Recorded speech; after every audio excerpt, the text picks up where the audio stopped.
आज का हमारा पहला वर्ड है इंडिजीनस। इंडिजीनस एक एडजेक्टिव है जिसका मीनिंग होता है यूज्ड अबाउट पीपल, एनिमल्स और प्लांट्स लिविंग और growing in the place where they are from originally. यानी कि मनुष्य, पशु या पौधे अपने मूल स्थान में स्थित, और सिंपल भाषा में हम कह सकते हैं स्वदेशी या फिर स्थानीय। इंडिजीनस एडजेक्टिव है और इसके सिनोनिम्स होंगे, पहला है डोमेस्टिक और दूसरा है ओरिजिनल। तो दो सिनोनिम्स हमें याद रखने हैं, फर्स्ट है डोमेस्टिक और दूसरा है ओरिजिनल। और इसके एंटोनिम्स होंगे, फर्स्ट है फॉरेन और दूसरा है डुप्लीकेट। तो दो एंटोनिम भी हम याद रख सकते हैं, फर्स्ट है फॉरेन और दूसरा है डुप्लीकेट। और इसका सेंटेंस होगा कंगारूस आर इंडिजीनस टू ऑस्ट्रेलिया, यानी कि कंगारू ऑस्ट्रेलिया के मूल जानवर है। मैंने आपको कई बार बताया है कि आर के बाद हम डायरेक्ट एडजेक्टिव का इस्तेमाल कर सकते हैं और ओयूएस वाले ज्यादातर क्या होंगे, एडजेक्टिव होंगे। तो हमने देखा कि इंडिजेनस एक एडजेक्टिव है जिसका मीनिंग होता है स्वदेशी या फिर स्थानीय, और इसके सिनोनिम्स होंगे, फर्स्ट है डोमेस्टिक और दूसरा है ओरिजिनल। और इसके एंटोनिम्स होंगे, एक है फॉरेन और दूसरा है डुप्लीकेट। और हमारा सेंटेंस होगा कंगारूस आर इंडिजेनस, या kangaroos are domestic to Australia, या फिर kangaroos are original to Australia. Hello friends, स्वागत है आपका एक बार फिर से आपके अपने चैनल सूरज सिंह ऑफिशियल में। और मैं सूरज सिंह एक बार फिर आपके लिए लेकर आया हूं डेली वोकैब डे 23। डेली की तरह आपको 5 वोकैब विथ सिनोनिम, एंटोनिम, उनका हिंदी मीनिंग, इंग्लिश मीनिंग और उसका सेंटेंस में उपयोग कैसे किया जाता है, ये मैं इस वीडियो में आपको बताऊंगा। तो ज्यादा देर ना करते हुए चलते हैं हमारे सेकंड वर्ड की ओर।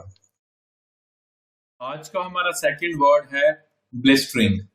ब्लिस्टरिंग वर्ड एक एडजेक्टिव है जिसका मीनिंग होता है वेरी स्ट्रॉन्ग और एक्सट्रीम, यानी कि बहुत तीव्र या अत्यधिक या फिर चरम।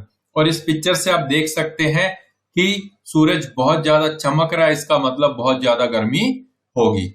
ब्लिस्टरिंग के एडजेक्टिव्स होंगे सीवियर और इंटेंस। तो दो सिनोनिम हमें याद रखनी है, फर्स्ट है सीवियर और दूसरा है इंटेंस।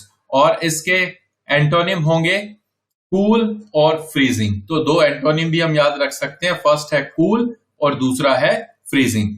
ब्लिस्टरिंग एडजेक्टिव है तो इसका इस्तेमाल भी हम सेंटेंस में एडजेक्टिव के तौर पे करेंगे। तो हमारा सेंटेंस होगा we went out in the blistering heat. भीषण गर्मी में हम बाहर निकले।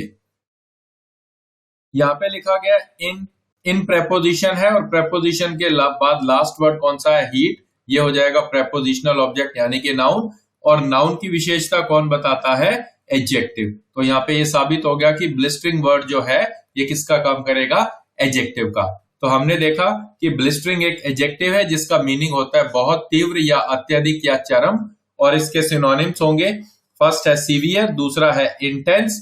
और इसके एंटोनिम्स होंगे, फर्स्ट कूल और सेकंड है फ्रीजिंग। तो हम कह सकते हैं we went out in the severe heat, in the intense heat, या फिर इन द ब्लिस्टरिंग हीट। तो आइए चलते हैं हमारे थर्ड वर्ड की ओर। आज का हमारा तीसरा शब्द है असॉल्ट। असॉल्ट वर्ड नाउन है जिसका मीनिंग होता है a sudden attack on somebody और समथिंग।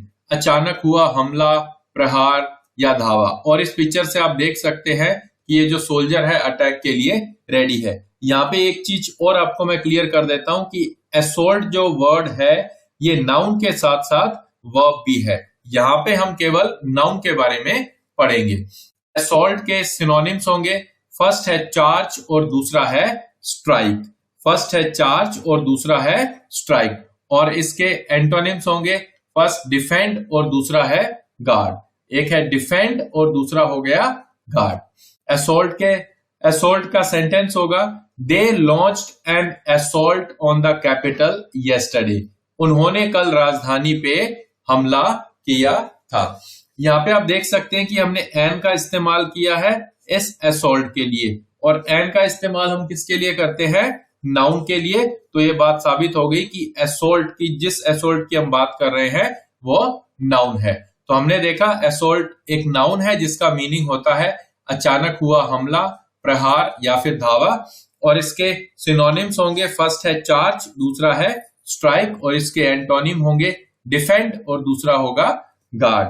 हमारा सेंटेंस होगा they launched an assault, they launched a charge या they launched a strike on the capital yesterday. तो आइए चलते हैं हमारे फोर्थ वर्ड की ओर।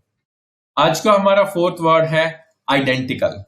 आइडेंटिकल वर्ड भी एक एडजेक्टिव है जिसका मीनिंग होता है similar in every detail, exactly alike, यानी कि हर विवरण में समान, बिल्कुल एक जैसे। और इस पिक्चर से आप देख सकते हैं कि ये दोनों हमशक्ल हैं, यानी कि आइडेंटिकल हैं। होंगे, फर्स्ट है इक्वल और दूसरा है अलाइक। तो दो सिनोनिम हमें याद रखने हैं, फर्स्ट है इक्वल और दूसरा है अलाइक, और इसके एंटोनिम होंगे, फर्स्ट है डिफरेंट और दूसरा है ऑपोजिट। तो एक हो गया डिफरेंट और दूसरा हो गया ऑपोजिट। और इसका सेंटेंस होगा the handwriting on both cheques is identical, यानी कि दोनों चेकों पर लिखावट एक समान है। तो हमने देखा कि ये जो आइडेंटिकल वर्ड है ये एडजेक्टिव है जिसका मीनिंग होता है हर विवरण में समान, बिल्कुल एक जैसे, और इसके सिनोनिम्स होंगे इक्वल या फिर अलाइक, और एंटोनिम होंगे डिफरेंट और opposite. The handwriting on both cheques is identical. यहाँ पे इसके बाद हमने डायरेक्ट एडजेक्टिव का इस्तेमाल किया है और ये पॉसिबल है, और ये बात मैंने कई बार आपको बताई है। तो हम कह सकते हैं कि the handwriting on both cheque is identical. तो आइए चलते हैं हमारे लास्ट वर्ड की ओर। आज का हमारा लास्ट वर्ड है प्रीसीड। प्रीसीड एक वर्ब है जिसका मीनिंग होता है come before something in time, समय से पहले कुछ आना, यानी किसी समय से पहले किसी चीज का आना। प्रीसीड के सिनोनिम्स होंगे प्रीडेट और एंटिसिपेट। तो दो सिनोनिम हमें याद रखने हैं, फर्स्ट है प्रीडेट और दूसरा है एंटिसिपेट।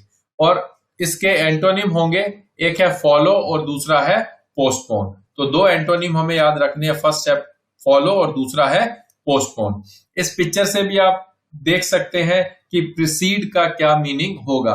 अब अगर हम इसका सेंटेंस बनाए तो सेंटेंस क्या होगा, I lack the thoughts that precede speech, यानी कि मेरे पास भाषण से पहले के विचारों की कमी थी।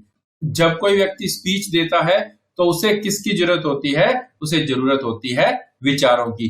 तो जब इस व्यक्ति की हम बात कर रहे हैं जो ये स्पीच देना चाहता है, वो कह रहा है कि I lack the thoughts that precede speech, मेरे पास भाषण से पहले के विचारों की कमी थी। तो हमने देखा कि प्रीसीड एक वर्ब है जिसका मीनिंग होता है समय से पहले कुछ आना, और इसके सिनोनिम्स होंगे प्रीडेट और एंटिसिपेट, और एंटोनिम होंगे फॉलो और पोस्टपोन। और हमारा सेंटेंस होगा I like the thoughts that precede speech, that predate speech या फिर दैट एंटिसिपेट स्पीच।